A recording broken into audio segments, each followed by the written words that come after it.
আকাশের আলো, কখনো সাদা পেঁজা তুলোর মতো মেঘ, কখনো বৃষ্টির জোর জুলুম আগমন। কিন্তু খুশি কই, আনন্দময় কই?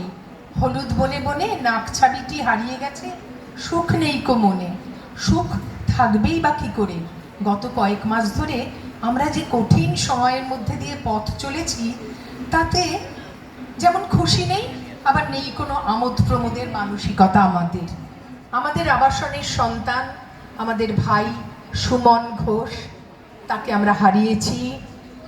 তিনি চলে গেছেন না ফেরার দেশে।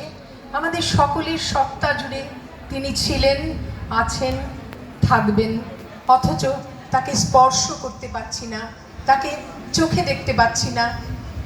গত বছর এমন হয়েছে, এদের নিয়েই নাটক করিয়েছিলাম। সুমন কত সহায়তা করেছিল, কত সাহায্য করেছিল, সেই দিনগুলো আমরা ভুলবো না।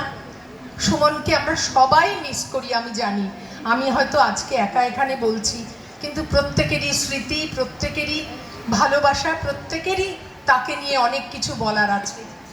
আর বলার আছে আমাদের আরেক সন্তান তনয়ার কথা, যাকে চলে যেতে বাধ্য হতে হয়েছে। আমরা তার জন্য আমাদের বুকের গভীরে রেখেছি বিষাদ, কিন্তু শিশুরা তো আমাদের ভবিষ্যৎ, তাদের তো এগিয়ে যেতেই হবে। অতএব আমরা অনুষ্ঠানটা এগিয়ে নিয়ে যাব।